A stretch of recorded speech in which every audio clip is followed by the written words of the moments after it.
Religion Outlook. Satnam Shri Waheguru ji. Comment section ਦੇ ਵਿੱਚ Waheguru type ਕਰਕੇ ਫਤਿਹ ਕਬੂਲ ਕਰੋ ਜੀ। ਵਾਹਿਗੁਰੂ ਜੀ ਕਾ ਖਾਲਸਾ, ਵਾਹਿਗੁਰੂ ਜੀ ਕੀ ਫਤਿਹ। ਗੁਰੂ ਸਾਹਿਬ ਦੀਆਂ ਚੋਣਵੀਆਂ ਸਿੱਖਿਆਵਾਂ ਨੂੰ ਸਮਝਾਉਣ ਦੇ ਲਈ ਅਸੀਂ ਆਪਣੇ ਚੈਨਲ 'ਤੇ ਮੌਜੂਦ ਗੁਰੂ ਗਿਆਨ ਪਲੇਲਿਸਟ ਦੇ ਵਿੱਚ ਕਈ ਸਾਰੀਆਂ ਵੀਡੀਓਜ਼ ਪਾਈਆਂ ਹੋਈਆਂ ਹਨ। ਤੁਹਾਡੇ ਕਈ ਸਾਰੇ ਸਵਾਲਾਂ ਦੇ ਜਵਾਬ ਇਹਨਾਂ ਵੀਡੀਓਜ਼ ਵਿੱਚੋਂ ਮਿਲ ਜਾਣਗੇ। ਸੋ ਆਪਣੇ ਸਵਾਲਾਂ ਦੀ ਨਿਵਰਤੀ ਦੇ ਲਈ ਤੁਸੀਂ ਇਹਨਾਂ ਵੀਡੀਓਜ਼ ਨੂੰ ਵੇਖ ਸਕਦੇ ਹੋ। ਗੌੜੀ ਮਹਿਲਾ ਨੌਵਾਂ। ਕੋਊ ਮਾਈ ਭੂਲਿਓ ਮਨ ਸਮਝਾਵੈ, ਵੇਦ ਪੁਰਾਨ ਸਾਧ ਮਗ ਸੁਨ ਕਰ, ਨਿਮਖ ਨਾ ਹਰ ਗੁਣ ਗਾਵੈ। ਰਹਾਓ ਕਿ ਹੇ ਮੇਰੀ ਮਾਂ, ਕੋਈ ਮੇਰੇ ਭੁੱਲੇ ਹੋਏ ਮਨ ਨੂੰ ਸਮਝਾਵੇ। ਕੋਈ ਗੁਰਮੁਖ ਮੈਨੂੰ ਅਜਿਹਾ ਮਿਲੇ ਜਿਹੜਾ ਮੇਰੇ ਕੁਰਾਹੇ ਪਏ ਹੋਏ ਮਨ ਨੂੰ ਸਿੱਧੇ ਰਾਹੇ ਪਾ ਸਕੇ। ਮੈਂ ਵੇਦ ਪੁਰਾਣ ਪੜ੍ਹ ਕੇ ਵੇਖ ਲਏ, ਸਾਧੂਆਂ ਵੱਲੋਂ ਉਪਦੇਸ਼ਿਆ ਜਾਂਦਾ ਜੀਵਨ ਰਸਤਾ ਵੀ ਸੁਣ ਕੇ ਵੇਖ ਲਿਆ, ਪਰ ਇਹ ਸਭ ਕੁਝ ਕਰਨ ਦੇ ਬਾਵਜੂਦ ਵੀ ਮੇਰਾ ਮਨ ਇੱਕ ਪਲ ਦੇ ਲਈ ਵੀ ਉਸ ਪਰਮਾਤਮਾ ਦੇ ਗੁਣ ਨਹੀਂ ਗਾਉਂਦਾ। ਦੁਰਲਭ ਦੇ ਪਾਏ ਮਾਨਸ ਕੀ, ਬਿਰਥਾ ਜਨਮ ਸਿਰਾਵੈ। ਸਿਰਾਵੈ ਤੋਂ ਭਾਵ ਗੁਜ਼ਾਰਨਾ, ਕਿ ਇਹ ਮਨੁੱਖੀ ਦੇਹ ਜਿਹੜੀ ਕਿ ਬੜੀ ਦੁਰਲਭ ਹੈ, ਇਹਨੇ ਪ੍ਰਾਪਤ ਕੀਤੀ ਹੈ। ਮਨੁੱਖ ਨੂੰ ਜੋ ਸੋਝੀ ਮਿਲਦੀ ਹੈ ਉਹ ਕਿਸੇ ਹੋਰ ਜੀਵ ਨੂੰ ਨਹੀਂ ਮਿਲਦੀ। ਇਸ ਸਭ ਦੇ ਬਾਵਜੂਦ ਵੀ ਮਨੁੱਖ ਆਪਣੇ ਇਸ ਮਨੁੱਖੇ ਜਨਮ ਨੂੰ ਅਜਾਈਂ ਗਵਾਉਂਦਾ ਹੈ, ਬਿਰਥਾ ਹੀ ਗੁਜ਼ਾਰ ਕੇ ਚਲਾ ਜਾਂਦਾ ਹੈ। ਉਸ ਪਰਮਾਤਮਾ ਦੇ ਨਾਲ ਪ੍ਰੇਮ ਨਹੀਂ ਪਾਉਂਦਾ। ਮਾਇਆ ਮੋਹ ਮਹਾ ਸੰਕਟ ਬਨ, ਤਾਸਿਓ ਰੁਚ ਉਪਜਾਵੈ। ਇਹ ਜੋ ਸੰਸਾਰ ਹੈ, ਮਾਇਆ ਮੋਹ ਦਾ ਬੜਾ ਸੰਘਣਾ ਜੰਗਲ ਹੈ। ਸੰਕਟ ਬਨ ਤੋਂ ਭਾਵ ਸੰਘਣਾ ਜੰਗਲ, ਤੇ ਮੇਰਾ ਮਨ ਇਸ ਸੰਘਣੇ ਮਾਇਆ ਮੋਹ ਦੇ ਜੰਗਲ ਦੇ ਨਾਲ ਹੀ ਪਰਤਿਆ ਹੋਇਆ ਹੈ, ਇਹਦੇ ਨਾਲ ਹੀ ਪ੍ਰੇਮ ਪਾਈ ਬੈਠਾ ਹੈ। ਅੰਤਰ ਬਾਹਰ ਸਦਾ ਸੰਗ, ਪ੍ਰਭ ਤਾਸਿਓ ਨੇਹ ਨ ਲਾਵੈ। ਤੇ ਜਿਹੜਾ ਪ੍ਰਮਾਤਮਾ ਮੇਰੇ ਅੰਦਰ ਵੀ ਤੇ ਮੇਰੇ ਬਾਹਰ ਵੀ ਹਰ ਵੇਲੇ ਮੇਰੇ ਨਾਲ ਵਸਦਾ ਹੈ, ਉਹਦੇ ਨਾਲ ਪ੍ਰੇਮ ਨਹੀਂ ਪਾਉਂਦਾ। ਨਾਨਕ ਮੁਕਤ ਤਾਹੇ ਤੁਮ ਮਾਨੋ, ਜਿਹ ਘਟ ਰਾਮ ਸਮਾਵੈ। ਵਿਕਾਰਾਂ ਤੋਂ, ਮਾਇਆ ਦੇ ਮੋਹ ਤੋਂ ਖਲਾਸੀ ਮੁਕਤੀ ਤੁਸੀਂ ਤਾਂ ਹੀ ਮਾਣ ਸਕਦੇ ਹੋ ਜੇ ਤੁਹਾਡੇ ਹਿਰਦੇ ਦੇ ਵਿੱਚ ਉਸ ਪਰਮਾਤਮਾ ਦਾ ਪ੍ਰਕਾਸ਼ ਹੋਇਆ ਹੋਵੇ। ਵਸਦਾ ਤਾਂ ਉਹ ਤੁਹਾਡੇ ਅੰਦਰ ਹੈ ਹੀ, ਪਰ ਕੀ ਉਹਦਾ ਪ੍ਰਕਾਸ਼ ਹੋਇਆ ਹੈ ਜਾਂ ਨਹੀਂ, ਇਸ ਗੱਲ 'ਤੇ ਨਿਰਭਰ ਕਰਦਾ ਹੈ ਕਿ ਤੁਸੀਂ ਵਿਕਾਰਾਂ ਤੋਂ ਮੁਕਤੀ ਪਾਉਂਦੇ ਹੋ ਜਾਂ ਨਹੀਂ। ਗੌੜੀ ਮਹਿਲਾ ਨੌਵਾਂ। ਸਾਧੋ ਰਾਮ ਸਰਨ ਵਿਸਰਾਮਾ, ਵੇਦ ਪੁਰਾਨ ਪੜ੍ਹੇ ਕੋ ਏ ਗੁਣ, ਸਿਮਰੇ ਹਰ ਕੋ ਨਾਮਾ। ਰਹਾਓ ਕਿ ਹੇ ਸੰਤ ਜਨੋ, ਉਸ ਰਾਮ ਦੀ ਸ਼ਰਨ ਦੇ ਵਿੱਚ ਹੀ ਅਸਲੀ ਵਿਸ਼ਰਾਮ ਹੈ, ਅਸਲੀ ਸ਼ਾਂਤੀ ਹੈ। ਵੇਦ ਪੁਰਾਣ ਆਦਿਕ ਧਾਰਮਿਕ ਪੁਸਤਕਾਂ ਪੜ੍ਹਨ ਤੋਂ ਇਹ ਗੁਣ ਹਾਸਲ ਕਰੋ। ਵੇਦ ਪੁਰਾਨ ਪੜ੍ਹੇ ਕੋ ਏ ਗੁਣ, ਸਿਮਰੇ ਹਰ ਕੋ ਨਾਮਾ, ਕਿ ਪ੍ਰਮਾਤਮਾ ਦਾ ਨਾਮ ਸਿਮਰਦੇ ਰਹੋ। ਵੇਦ ਪੁਰਾਣ ਆਦਿਕ ਜੇ ਧਾਰਮਿਕ ਪੁਸਤਕਾਂ ਤੁਸੀਂ ਪੜ੍ਹਨੀਆਂ ਹਨ ਤਾਂ ਉਹਨਾਂ 'ਚੋਂ ਪ੍ਰਮਾਤਮਾ ਦਾ ਸਿਮਰਨ ਕਰਨਾ ਸਿੱਖੋ, ਉਹਦੇ ਨਾਲ ਸਾਂਝ ਪਾਉਣੀ ਸਿੱਖੋ। ਧਾਰਮਿਕ ਕਰਮ ਕਾਂਡਾਂ ਤੋਂ ਬਚੋ। ਇਸ ਦੇ ਪਿੱਛੇ ਇਹ ਵੀ ਇੱਕ ਅਰਥ ਲੁਕਿਆ ਹੋਇਆ ਹੈ, ਕਿਉਂਕਿ ਜੋ ਵੇਦ ਹਨ ਉਹਨਾਂ ਦੇ ਵਿੱਚ ਵੱਖ-ਵੱਖ ਪ੍ਰਕਾਰ ਦਾ ਗਿਆਨ ਦਿੱਤਾ ਹੋਇਆ ਹੈ, ਤੇ ਉਹਨਾਂ ਦੇ ਵਿੱਚੋਂ ਇੱਕ ਸੈਕਸ਼ਨ ਧਾਰਮਿਕ ਕਰਮ ਕਾਂਡਾਂ ਦਾ ਵੀ ਹੈ। ਤਰਾਸਦੀ ਦੀ ਗੱਲ ਹੈ ਕਿ ਬਾਕੀ ਦੇ ਗਿਆਨ ਨੂੰ ਛੱਡ ਕੇ ਜੋ ਧਾਰਮਿਕ ਕਰਮ ਕਾਂਡ ਦਾ ਸੈਕਸ਼ਨ ਹੈ ਉਹ ਲੋਕਾਂ ਨੇ ਵੱਧ ਗ੍ਰਹਿਣ ਕੀਤਾ ਹੈ। ਧਾਰਮਿਕ ਕਰਮ ਕਾਂਡ ਦੇ ਵਿੱਚ ਲੋਕ ਜ਼ਿਆਦਾ ਲੱਗੇ ਹੋਏ ਹਨ, ਤੇ ਅਸਲੀ ਜੋ ਪਰਮਾਤਮਾ ਨਾਲ ਜੋੜਨ ਵਾਲਾ ਗਿਆਨ ਹੈ ਉਹ ਕਿਤੇ ਪਿੱਛੇ ਹੀ ਰਹਿ ਗਿਆ ਹੈ। ਲੋਭ ਮੋਹ ਮਾਇਆ ਮਮਤਾ, ਫੁਨ ਔ ਵਿਖੇਨ ਕੀ ਸੇਵਾ, ਹਰਖ ਸੋਗ ਪਰਸੈ ਜਹ ਨਾਹਨ, ਸੋ ਮੂਰਤ ਹੈ ਦੇਵਾ। ਜਿਸ ਮਨੁੱਖ ਨੂੰ ਨਾ ਤੇ ਲੋਭ, ਨਾ ਮੋਹ, ਨਾ ਮਾਇਆ, ਨਾ ਮਮਤਾ, ਨਾ ਖੁਸ਼ੀ, ਨਾ ਗਮ, ਨਾ ਵਿਸ਼ੇ ਵਿਕਾਰਾਂ ਦਾ ਸੇਵਨ, ਇਹ ਸਾਰੀਆਂ ਨੈਗੇਟਿਵ ਗੱਲਾਂ, ਨੈਗੇਟਿਵ ਅਹਿਸਾਸ ਜਿਸ ਮਨੁੱਖ ਦੇ ਉੱਪਰ ਆਪਣਾ ਪ੍ਰਭਾਵ ਨਹੀਂ ਪਾ ਸਕਦੇ, ਜਿਹਨੂੰ ਇਹ ਸਾਰੇ ਪਰਸ ਨਹੀਂ ਸਕਦੇ, ਛੋਹ ਨਹੀਂ ਸਕਦੇ, ਸੋ ਮੂਰਤ ਹੈ ਦੇਵਾ। ਉਸ ਮਨੁੱਖ ਨੂੰ ਪਰਮਾਤਮਾ ਦੀ ਮੂਰਤ ਸਮਝੋ, ਪਰਮਾਤਮਾ ਦਾ ਰੂਪ ਸਮਝੋ। ਸੁਰਗ ਨਰਕ ਅੰਮ੍ਰਿਤ ਬਿਖ, ਇਹ ਸਭ ਤਿਉ ਕੰਚਨ ਔਰ ਪੈਸਾ। ਪੈਸਾ ਸ਼ਬਦ ਦਾ ਅਰਥ ਇੱਥੇ ਤਾਂਬਾ ਮੰਨਿਆ ਗਿਆ ਹੈ, ਕਿਉਂਕਿ ਜੇਕਰ ਅਸੀਂ ਬਾਕੀ ਦੀ ਪੰਕਤੀ ਪੜ੍ਹਦੇ ਹਾਂ ਤਾਂ ਜੋੜੀਆਂ ਬਣਾਈਆਂ ਗਈਆਂ ਹਨ। ਸੁਰਗ, ਨਰਕ, ਅੰਮ੍ਰਿਤ, ਬਿਖ, ਕੰਚਨ ਹੁੰਦਾ ਹੈ ਸੋਨਾ, ਤੇ ਇਸ ਲਈ ਪੈਸਾ ਤੋਂ ਭਾਵ ਇੱਥੇ ਤਾਂਬਾ ਲਿਆ ਗਿਆ ਹੈ ਕਿ ਜਿਹੜਾ ਮਨੁੱਖ ਪਰਮਾਤਮਾ ਦੀ ਮੂਰਤ ਬਣ ਗਿਆ ਉਹਦੇ ਲਈ ਸੁਰਗ ਨਰਕ ਵੀ ਇੱਕੋ ਜਿਹੇ ਨੇ, ਅੰਮ੍ਰਿਤ ਤੇ ਬਿਖ ਭਾਵ ਅੰਮ੍ਰਿਤ ਤੇ ਜ਼ਹਿਰ ਵੀ ਇੱਕ ਬਰਾਬਰ ਹੈ, ਸੋਨਾ ਤੇ ਤਾਂਬਾ ਵੀ ਇੱਕ ਬਰਾਬਰ ਹੈ। ਉਸਤਤ ਨਿੰਦਾ ਇਹ ਸਮ ਜਾਕੈ, ਲੋਭ ਮੋਹ ਫੁਨ ਤੈਸਾ, ਉਹਦੇ ਲਈ ਉਸਤਤ ਤੇ ਨਿੰਦਾ ਵੀ ਇੱਕ ਬਰਾਬਰ ਹੈ, ਤੇ ਲੋਭ ਮੋਹ ਆਦਿਕ ਵਿਕਾਰ ਉਹਦੇ ਤੇ ਆਪਣਾ ਪ੍ਰਭਾਵ ਨਹੀਂ ਪਾ ਸਕਦੇ। ਦੁੱਖ ਸੁੱਖ ਇਹ ਬਾਧੇ ਜਿਹ ਨਾਹਨ, ਤਿਹ ਤੁਮ ਜਾਨੋ ਗਿਆਨੀ। ਕਹਿੰਦੇ ਉਸ ਮਨੁੱਖ ਨੂੰ ਗਿਆਨੀ ਸਮਝੋ, ਗਿਆਨ ਰੱਖਣ ਵਾਲਾ ਸਮਝੋ, ਜਿਹਦੇ ਉੱਪਰ ਸੁੱਖ ਤੇ ਦੁੱਖ ਦੋਨਾਂ 'ਚੋਂ ਕੋਈ ਵੀ ਆਪਣਾ ਪ੍ਰਭਾਵ ਨਾ ਪਾ ਸਕੇ। ਫਿਰ ਤੋਂ ਉਹੀ ਗੱਲ ਹੈ ਕਿ ਸੁੱਖ ਅਤੇ ਦੁੱਖ ਦੋਵਾਂ ਨੂੰ ਅਸੀਂ ਬਰਾਬਰ ਕਰਕੇ ਜਾਣਨਾ ਹੈ। ਨਾ ਤਾਂ ਖੁਸ਼ੀ ਆਉਣ 'ਤੇ ਹੰਕਾਰ ਕਰਨਾ ਹੈ, ਨਾ ਦੁੱਖ ਆਉਣ 'ਤੇ ਘਬਰਾਉਣਾ ਹੈ। ਜੇਕਰ ਅਜਿਹਾ ਕਰਨ ਦੇ ਵਿੱਚ ਅਸੀਂ ਸਫਲ ਹੁੰਦੇ ਹਾਂ ਤਾਂ ਅਸੀਂ ਆਪਣੇ ਆਪ ਨੂੰ ਗਿਆਨੀ ਸਮਝ ਸਕਦੇ ਹਾਂ, ਪਰ ਅਜਿਹਾ ਸਮਝ ਕੇ ਵੀ ਹੰਕਾਰ ਨਹੀਂ ਕਰਨਾ ਉਸ ਗੱਲ ਦਾ। ਨਾਨਕ ਮੁਕਤ ਤਾਹੇ ਤੁਮ ਮਾਨੋ, ਇਹ ਬਿਦ ਕੋ ਜੋ ਪ੍ਰਾਨੀ, ਕਿ ਹੇ ਨਾਨਕ ਉਸ ਮਨੁੱਖ ਨੇ ਹੀ ਵਿਕਾਰਾਂ ਤੋਂ ਖਲਾਸੀ ਪ੍ਰਾਪਤ ਕੀਤੀ ਹੋਈ ਸਮਝੋ ਜੋ ਇਸ ਕਿਸਮ ਦਾ ਜੀਵਨ ਬਤੀਤ ਕਰਦਾ ਹੈ। ਕਿਹੜੀ ਕਿਸਮ ਦਾ ਜੀਵਨ?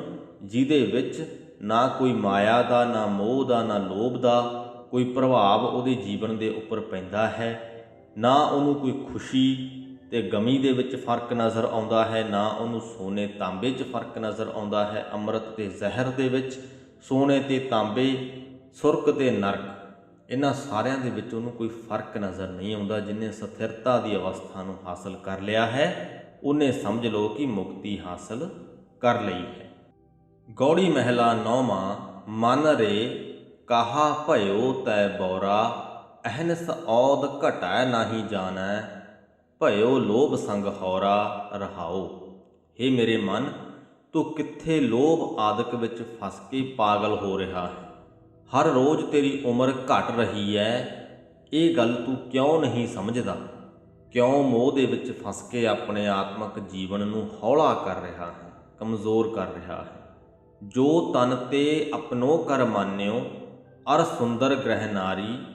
ਕਹਿੰਦੇ ਜਿਹੜੇ ਤਨ ਨੂੰ ਤੂੰ ਆਪਣਾ ਸਮਝਦਾ ਹੈ, ਜਿਹੜੀ ਘਰ ਦੇ ਵਿੱਚ ਵਸਦੀ ਹੋਈ ਇਸਤਰੀ ਨੂੰ ਤੂੰ ਆਪਣੀ ਮੰਨਦਾ ਹੈ, ਇਨਮੈ ਕਛ ਤੇਰੋ ਰੇ ਨਾਹਨ, ਦੇਖੋ ਸੋਚ ਵਿਚਾਰੀ। ਕਹਿੰਦਾ ਸੋਚ ਵਿਚਾਰ ਕਰਕੇ ਵੇਖੋ, ਵਿਚਾਰ ਕੇ ਵੇਖ ਲਵੋ, ਇਹਨਾਂ ਦੇ ਵਿੱਚੋਂ ਕੋਈ ਵੀ ਤੁਹਾਡਾ ਆਪਣਾ ਨਹੀਂ ਹੈ। ਜਿਹੜੀ ਚੀਜ਼ ਨੂੰ ਅਸੀਂ ਆਪਣੀ ਕਹਿ ਸਕੀਏ ਉਹਨੂੰ ਅਸੀਂ ਆਪਣੇ ਹਿਸਾਬ ਦੇ ਨਾਲ ਤੋੜ ਮੋੜ ਸਕਦੇ ਹਾਂ, ਵਰਤ ਸਕਦੇ ਹਾਂ, ਜਿਵੇਂ ਚਾਹੀਏ ਉਵੇਂ ਉਹਦੇ ਨਾਲ ਸਭ ਕੁਝ ਕਰ ਸਕਦੇ ਹਾਂ। ਪਰ ਇਹ ਜੋ ਤਨ ਹੈ ਇਹ ਸਾਡਾ ਆਪਣਾ ਨਹੀਂ ਹੈ। ਇਹਨੂੰ ਤੰਦਰੁਸਤ ਰੱਖਣ ਦੇ ਲਈ ਅਸੀਂ ਬਹੁਤ ਕੁਝ ਕਰਦੇ ਹਾਂ, ਪਰ ਬਿਮਾਰੀਆਂ ਫਿਰ ਵੀ ਲੱਗ ਜਾਂਦੀਆਂ ਨੇ। ਆਪਣੇ ਆਪ ਨੂੰ ਹਾਦਸਿਆਂ ਤੋਂ ਬਚਾਉਣ ਦੇ ਲਈ ਵੀ ਅਸੀਂ ਬਹੁਤ ਕੁਝ ਕਰਦੇ ਹਾਂ, ਪਰ ਜ਼ਿੰਦਗੀਆਂ ਦੇ ਵਿੱਚ ਹਾਦਸੇ ਫਿਰ ਵੀ ਵਾਪਰ ਜਾਂਦੇ ਨੇ, ਕਿਉਂਕਿ ਅਸਲ ਦੇ ਵਿੱਚ ਇਹ ਸਾਡਾ ਆਪਣਾ ਨਹੀਂ ਹੈ। ਇਹ ਉਸ ਪਰਮਾਤਮਾ ਦੇ ਹੱਥਾਂ ਦੀ ਕਠਪੁਤਲੀ ਹੈ। ਉਹਦਾ ਜਿਵੇਂ ਦਿਲ ਕਰਦਾ ਹੈ ਇਹਨੂੰ ਉਵੇਂ ਨਚਾ ਲੈਂਦਾ ਹੈ। ਰਤਨ ਜਨਮ ਆਪਣੋ ਤੈ ਹਾਰਿਓ, ਗੋਬਿੰਦ ਗਤ ਨਹੀਂ ਜਾਣੀ। ਰਤਨਾ ਵਰਗਾ ਅਨਮੋਲ ਆਪਣਾ ਇਹ ਮਨੁੱਖਾ ਜੀਵਨ ਤੂੰ ਹਾਰ ਰਿਹਾ ਹੈ, ਕਿਉਂਕਿ ਤੂੰ ਉਸ ਪਰਮਾਤਮਾ ਦੀ ਕਦਰ ਨਹੀਂ ਪਾਈ। ਨਿਮਖ ਨਾ ਲੀਨ ਭਇਓ ਚਰਨਨ ਸਿਉ, ਬਿਰਥਾ ਔਦ ਸਿਰਾਨੀ। ਇੱਕ ਪਲ ਦੇ ਲਈ ਵੀ ਤੂੰ ਉਸ ਪਰਮਾਤਮਾ ਦੇ ਚਰਨਾਂ 'ਤੇ ਆਪਣਾ ਸੀਸ ਨਹੀਂ ਨਿਭਾਇਆ, ਉਹਦੇ ਚਰਨਾਂ ਦੇ ਵਿੱਚ ਲੀਨ ਨਹੀਂ ਹੋਇਆ, ਤੇ ਆਪਣੀ ਇਹ ਉਮਰ ਵਿਰਥੀ ਗੁਜ਼ਾਰ ਰਿਹਾ ਹੈ। ਕਹੋ ਨਾਨਕ ਸੋਈ ਨਰ ਸੁਖੀਆ, RAM ਨਾਮ ਗੁਣ ਗਾਵੈ, ਔਰ ਸਗਲ ਜਗ ਮਾਇਆ ਮੋਇਆ, ਨਿਰਭੈ ਪਦ ਨਹੀਂ ਪਾਵੈ। ਹੇ ਨਾਨਕ, ਇਹ ਆਖ ਕਿ ਉਹੀ ਮਨੁੱਖ ਸੁਖੀ ਹੈ ਜਿਹੜਾ RAM ਦਾ ਨਾਮ ਸਿਮਰਦਾ ਹੈ, ਉਹਦੇ ਗੁਣ ਗਾਉਂਦਾ ਹੈ, ਉਹਦੀ ਸਿਫਤ ਸਲਾਹ ਕਰਦਾ ਹੈ। ਬਾਕੀ ਦਾ ਤਾਂ ਸਾਰਾ ਜੱਗ ਮਾਇਆ ਦੇ ਮੋਹ ਵਿੱਚ ਗਰਸਿਆ ਪਿਆ ਹੈ, ਤੇ ਮਾਇਆ ਮੋਹ ਵਿੱਚ ਫਸਿਆ ਹੋਇਆ ਮਨੁੱਖ ਕਦੇ ਵੀ ਨਿਰਭੈ ਪਦ ਹਾਸਲ ਨਹੀਂ ਕਰ ਸਕਦਾ। ਉਹ ਅਵਸਥਾ ਹਾਸਲ ਨਹੀਂ ਕਰ ਸਕਦਾ ਜਿੱਥੇ ਕੋਈ ਵੀ ਡਰ ਨਹੀਂ ਲੱਗਦਾ। ਗੌੜੀ ਮਹਿਲਾ 9ਵਾਂ। ਨਰ ਅਚੇਤ ਪਾਪ ਤੇ ਡਰ ਰੇ, ਦੀਨ ਦਇਆਲ ਸਗਲ ਭੈ ਭੰਜਨ, ਸਰਨ ਤਾਹੇ ਤੁਮ ਪਰ ਰੇ ਰਹਾਓ। ਹੇ ਗਾਫਲ ਮਨੁੱਖ, ਅਚੇਤ ਮਨੁੱਖ, ਪਾਪਾਂ ਤੋਂ ਡਰ, ਪਾਪਾਂ ਤੋਂ ਬਚ। ਤੇ ਅਜਿਹਾ ਤੂੰ ਕਿਵੇਂ ਕਰ ਸਕਦਾ ਹੈ? ਉਸ ਪਰਮਾਤਮਾ ਦੀ ਸ਼ਰਨ ਦੇ ਵਿੱਚ ਪੈ, ਜਿਹੜਾ ਭੈ ਭੰਜਨ ਹੈ, ਜਿਹੜਾ ਜੀਵਾਂ ਦੇ ਭੈ ਦੂਰ ਕਰਨ ਵਾਲਾ ਹੈ, ਜਿਹੜਾ ਜੀਵਾਂ ਦੇ ਉੱਪਰ ਦਇਆ ਕਰਨ ਵਾਲਾ ਹੈ, ਦੀਨ ਦਿਆਲ ਹੈ। ਵੇਦ ਪੁਰਾਨ ਜਾਸ ਗੁਣ ਗਾਵਤ, ਤਾਕੋ ਨਾਮ ਹੀਐ ਮੋਹ ਧਰ ਰੇ।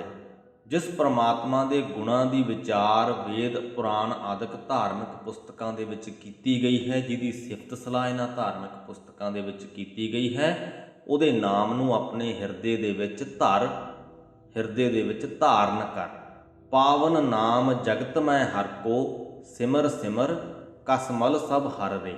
ਇਸ ਸੰਸਾਰ ਦੇ ਵਿੱਚ ਸਿਰਫ ਉਸ ਪਰਮਾਤਮਾ ਦਾ ਨਾਮ ਹੀ ਹੈ ਜਿਹੜਾ ਪਵਿੱਤਰ ਹੈ ਤੇ ਜੀਵਾਂ ਨੂੰ ਵੀ ਪਵਿੱਤਰ ਕਰਨ ਦੀ ਸਮਰੱਥਾ ਰੱਖਦਾ ਹੈ। ਇਸ ਕਰਕੇ ਤੂੰ ਉਸ ਪਰਮਾਤਮਾ ਦਾ ਨਾਮ ਸਿਮਰਦਾ ਰਹਿ ਤੇ ਆਪਣੇ ਸਾਰੇ ਪਾਪ ਦੂਰ ਕਰ ਲੈ, ਆਪਣੀ ਪਾਪੀ ਸੋਚ ਨੂੰ ਸੁਧਾਰ ਲੈ। ਮਾਨਸ ਦੇ ਬਹੁਰ ਨਹਿ ਪਾਵੈ, ਕਛੂ ਉਪਾਓ ਮੁਕਤ ਕਾ ਕਰਵੇ। ਇਹ ਮਨੁੱਖਾ ਸਰੀਰ ਤੈਨੂੰ ਵਾਰ-ਵਾਰ ਨਹੀਂ ਮਿਲਣਾ, ਇਸ ਲਈ ਵਿਕਾਰਾਂ ਤੋਂ ਖਲਾਸੀ ਪ੍ਰਾਪਤ ਕਰਨ ਦਾ ਕੋਈ ਉਪਾਅ ਲੱਭ, ਕੋਈ ਇਲਾਜ ਕਰ। ਦੇਖੋ, ਜੋ ਮਨੁੱਖ ਦਾ ਜੀਵਨ ਹੈ ਉਹ ਬਾਕੀ ਦੇ ਸਾਰੇ ਜੀਵਾਂ ਦੇ ਨਾਲੋਂ ਬਹੁਤ ਉੱਤਮ ਹੈ। ਅਸੀਂ ਬਹੁਤ ਸੁਖਾਵੀਆਂ ਹਾਲਤਾਂ ਦੇ ਵਿੱਚ ਰਹਿੰਦੇ ਹਾਂ। ਮਨੁੱਖ ਨੂੰ ਜੋ ਸੋਝੀ ਉਸ ਪਰਮਾਤਮਾ ਨੇ ਬਖਸ਼ੀ, ਉਸ ਸੋਝੀ ਦਾ ਇਸਤੇਮਾਲ ਕਰਕੇ ਮਨੁੱਖ ਨੇ ਆਪਣੇ ਲਈ ਬੜੀਆਂ ਸੁਖਾਵੀਆਂ ਸਥਿਤੀਆਂ ਪੈਦਾ ਕੀਤੀਆਂ। ਸਾਡੇ ਕੋਲ ਆਪਣਾ ਤਨ ਢੱਕਣ ਦੇ ਲਈ ਕੱਪੜੇ ਹਨ। ਮੀਂਹ ਕਣੀ ਹਨੇਰੀਆਂ ਝੱਖੜਾਂ ਤੋਂ ਬਚਾਉਣ ਦੇ ਲਈ ਅਸੀਂ ਆਪਣੇ ਲਈ ਘਰ-ਬਾਰ ਬਣਾ ਲਏ। ਸਾਡੀ ਜ਼ਿੰਦਗੀ ਨੂੰ ਖੁਸ਼ਹਾਲ ਬਣਾਉਣ ਦੇ ਵਿੱਚ ਸਾਡੀ ਸਹਾਇਤਾ ਕਰਨ ਵਾਲੀਆਂ ਵਸਤੂਆਂ ਅਸੀਂ ਇਜਾਦ ਕਰ ਲਈਆਂ ਨੇ। ਜ਼ਿੰਦਗੀਆਂ ਬਹੁਤ ਸੁਖਾਲੀਆਂ ਕਰ ਲਈਆਂ ਨੇ। ਇੰਨਾ ਸਭ ਕੁਝ ਹੋਣ ਦੇ ਬਾਵਜੂਦ ਵੀ ਜੇਕਰ ਅਸੀਂ ਦੁਖੀ ਰਹਿੰਦੇ ਹਾਂ ਤਾਂ ਉਹਦਾ ਕਾਰਨ ਇੱਕ ਹੀ ਹੈ ਕਿ ਅਸੀਂ ਆਪਣੇ ਮਨ ਨੂੰ ਵਿਕਾਰਾਂ ਦੇ ਵਿੱਚ ਫਸਾਈ ਬੈਠੇ ਹਾਂ, ਮਨ ਦੇ ਵਿੱਚ ਪਾਪੀ ਸੋਚ ਲਈ ਬੈਠੇ ਹਾਂ। ਜਦ ਤੱਕ ਸਾਡੇ ਮਨ ਦੇ ਅੰਦਰ ਪਾਪੀ ਸੋਚ ਹੈ, ਵਿਕਾਰਾਂ ਦਾ ਬੋਲਬਾਲਾ ਹੈ, ਸਾਡੀ ਜ਼ਿੰਦਗੀ ਸਰੀਰਕ ਤੌਰ ਤੇ ਜਿੰਨੀ ਮਰਜ਼ੀ ਸੁਖਾਲੀ ਹੋਵੇ, ਅਸੀਂ ਖੁਸ਼ ਨਹੀਂ ਰਵਾਂਗੇ, ਸਥਿਰ ਨਹੀਂ ਰਵਾਂਗੇ। ਤੇ ਇਸੇ ਲਈ ਗੁਰੂ ਜੀ ਕਹਿੰਦੇ ਹਨ ਕਿ ਮਾਨਸ ਦੇ ਬਹੁਰ ਨਹਿ ਪਾਵੈ, ਕੁਛ ਉਪਾਓ ਮੁਕਤ ਕਾ ਕਰ ਰੇ, ਕਿ ਇਹਨਾਂ ਵਿਕਾਰਾਂ ਤੋਂ ਖਲਾਸੀ ਪ੍ਰਾਪਤ ਕਰਨ ਦਾ, ਮੁਕਤੀ ਪ੍ਰਾਪਤ ਕਰਨ ਦਾ ਕੋਈ ਉਪਾਅ ਲੱਭ। ਤੇ ਇਹ ਉਪਾਅ ਸਰੀਰਕ ਕਦੇ ਵੀ ਨਹੀਂ ਹੋਏਗਾ। ਜੋ ਧਾਰਮਿਕ ਕਰਮਕਾਂਡ ਅਸੀਂ ਕਰਦੇ ਹਾਂ ਉਹ ਸਭ ਸਰੀਰਕ ਨੇ, ਫਿਜ਼ੀਕਲ ਨੇ। ਉਹਨਾਂ ਚੀਜ਼ਾਂ ਦੇ ਨਾਲ, ਉਹਨਾਂ ਚੀਜ਼ਾਂ ਦਾ, ਉਹਨਾਂ ਉਪਾਵਾਂ ਦਾ ਤੁਹਾਡੇ ਮਨ 'ਤੇ ਕੋਈ ਅਸਰ ਨਹੀਂ ਹੁੰਦਾ। ਅਜਿਹੇ ਉਪਾਅ ਕਰੋ ਜਿਨ੍ਹਾਂ ਦਾ ਤੁਹਾਡੇ ਮਨ 'ਤੇ ਕੋਈ ਅਸਰ ਹੋਵੇ, ਤੇ ਉਹ ਉਪਾਅ ਗੁਰੂ ਜੀ ਆਪ ਹੀ ਸੁਝਾਉਂਦੇ ਨੇ। ਨਾਨਕ ਕਹਿਤ ਗਾਏ ਕਰੁਣਾਮੈ, ਭਵ ਸਾਗਰ ਕੈ ਪਾਰ ਉਤਰ ਰੇ। ਨਾਨਕ ਆਖਦਾ ਹੈ ਕਿ ਉਸ ਕਰੁਣਾਮਈ ਤਰਸ ਰੂਪ ਪਰਮਾਤਮਾ ਦੇ ਗੁਣ ਗਾ ਕੇ ਸੰਸਾਰ ਸਮੁੰਦਰ ਤੋਂ ਪਾਰ ਲੰਘ। ਉਸ ਪਰਮਾਤਮਾ ਦੀ ਸਿਫਤ ਸਲਾਹ ਕਰਿਆ ਕਰ, ਉਹਨੂੰ ਸਦਾ ਆਪਣੇ ਚੇਤੇ ਦੇ ਵਿੱਚ ਰੱਖਿਆ ਕਰ। ਇਸ ਗੱਲ ਦਾ ਨਿਸ਼ਚਾ ਕਰੀ ਰੱਖਿਆ ਕਰ ਕਿ ਸਭ ਕੁਝ ਉਹਦੀ ਮਰਜ਼ੀ ਦੇ ਵਿੱਚ, ਉਹਦੀ ਰਜ਼ਾ ਦੇ ਵਿੱਚ ਵਾਪਰਦਾ ਹੈ, ਤੇ ਅਜਿਹਾ ਕਰਕੇ ਤੂੰ ਵਿਕਾਰਾਂ ਤੋਂ ਖਲਾਸੀ ਪ੍ਰਾਪਤ ਕਰ ਲਵੇਂਗਾ। ਸੋ ਇਸ ਦੇ ਨਾਲ ਹੀ ਸ੍ਰੀ ਗੁਰੂ ਗ੍ਰੰਥ ਸਾਹਿਬ ਜੀ ਦੇ 220ਵੇਂ ਅੰਗ ਦੀ ਬਾਣੀ ਦੀ ਵਿਆਖਿਆ ਦੀ ਸਮਾਪਤੀ ਹੁੰਦੀ ਹੈ ਜੀ। ਅੱਜ ਦੀ ਬਾਣੀ ਦੇ ਵਿੱਚ ਵੇਦ ਪੁਰਾਣ ਆਦਿਕ ਧਾਰਮਿਕ ਪੁਸਤਕਾਂ ਦੇ ਬਾਰੇ ਦੇ ਵਿੱਚ ਸਾਡੀ ਸੋਚ ਥੋੜ੍ਹੀ ਜਿਹੀ ਸੁਲਝੀ ਕਹਿ ਸਕਦੇ ਹਾਂ। ਹੋ ਸਕਦਾ ਹੈ ਕਾਫੀ ਸਾਰੀ ਸਾਧ ਸੰਗਤ ਨੂੰ ਹੁਣ ਤੱਕ ਇਹ ਇੱਕ ਭੁਲੇਖਾ ਹੋਵੇ ਕਿ ਵੇਦ ਪੁਰਾਣ ਆਦਿਕ ਧਾਰਮਿਕ ਪੁਸਤਕਾਂ ਵਿਅਰਥ ਹਨ। ਬਾਰ-ਬਾਰ ਸ੍ਰੀ ਗੁਰੂ ਗ੍ਰੰਥ ਸਾਹਿਬ ਜੀ ਦੇ ਵਿੱਚ ਇਹਨਾਂ ਧਾਰਮਿਕ ਪੁਸਤਕਾਂ ਦਾ ਜ਼ਿਕਰ ਆਉਂਦਾ ਹੈ ਤੇ ਹਮੇਸ਼ਾ ਇਹੀ ਕਿਹਾ ਜਾਂਦਾ ਹੈ ਕਿ ਪੰਡਤ ਆਦਿਕ ਲੋਕ ਇਹਨਾਂ ਪੁਸਤਕਾਂ ਨੂੰ ਪੜ੍ਹ ਕੇ ਵੀ ਵਿਕਾਰਾਂ ਤੋਂ ਮੁਕਤੀ ਹਾਸਲ ਨਹੀਂ ਕਰ ਸਕੇ। ਤਾਂ ਸਾਡੇ ਮਨ ਦੇ ਵਿੱਚ ਸ਼ਾਇਦ ਕਿਤੇ ਨਾ ਕਿਤੇ ਇਹਨਾਂ ਪੁਸਤਕਾਂ ਦੀ ਇੱਕ ਨੈਗੇਟਿਵ, ਇੱਕ ਨਾ ਪੱਖੀ ਇਮੇਜ ਬਣ ਗਈ ਹੋਵੇਗੀ। ਇਸ ਅੰਗ ਦੀ ਬਾਣੀ ਦੇ ਵਿੱਚ ਉਹ ਨਾ ਪੱਖੀ ਇਮੇਜ ਨੂੰ ਦਰੁਸਤ ਕਰਨ ਦਾ ਮੌਕਾ ਸਾਨੂੰ 9ਵੇਂ ਪਾਤਸ਼ਾਹ ਸ੍ਰੀ ਗੁਰੂ ਤੇਗ ਬਹਾਦਰ ਜੀ ਨੇ ਬਖਸ਼ਿਆ ਹੈ ਕਿ ਇਹ ਧਾਰਮਿਕ ਪੁਸਤਕਾਂ ਦੇ ਵਿੱਚ ਉਸ ਪਰਮਾਤਮਾ ਦੀ ਸਿਫਤ ਸਲਾਹ ਹੀ ਕੀਤੀ ਗਈ ਹੈ। ਤੇ ਜੇਕਰ ਅਸੀਂ ਇਹਨਾਂ ਧਾਰਮਿਕ ਪੁਸਤਕਾਂ ਨੂੰ ਪੜ੍ਹ ਕੇ ਕੁਝ ਸਿੱਖਣਾ ਹੈ ਤਾਂ ਇਹ ਸਿੱਖੀਏ ਕਿ ਉਸ ਪ੍ਰਮਾਤਮਾ ਦਾ ਸਿਮਰਨ ਕਿੱਦਾਂ ਕਰੀਦਾ ਹੈ, ਉਹਦੇ ਨਾਲ ਸਾਂਝ ਕਿਵੇਂ ਕਾਇਮ ਕਰੀਦੀ ਹੈ। ਸਾਰੇ ਦਾ ਸਾਰਾ ਧਿਆਨ ਸਿਰਫ ਧਾਰਮਿਕ ਕਰਮ ਕਾਂਡਾਂ ਦੇ ਉੱਤੇ ਹੀ ਨਾ ਲਾ ਦੇਈਏ। ਸੋ ਉਮੀਦ ਕਰਦੇ ਹਾਂ ਅੱਜ ਦੀ ਬਾਣੀ ਦੇ ਵਿੱਚੋਂ ਇਹ ਸਿੱਖਿਆ ਤੁਸੀਂ ਨੇ ਗ੍ਰਹਿਣ ਕਰ ਲਈ ਹੋਵੇਗੀ। ਤੇ ਅੱਜ ਦੀ ਇਸ ਵੀਡੀਓ ਦੀ ਇੱਥੇ ਹੀ ਸਮਾਪਤੀ ਕਰਦੇ ਹਾਂ। ਫਤਿਹ ਕਬੂਲ ਕਰੋ ਜੀ। ਵਾਹਿਗੁਰੂ ਜੀ ਕਾ ਖਾਲਸਾ, ਵਾਹਿਗੁਰੂ ਜੀ ਕੀ ਫਤਿਹ।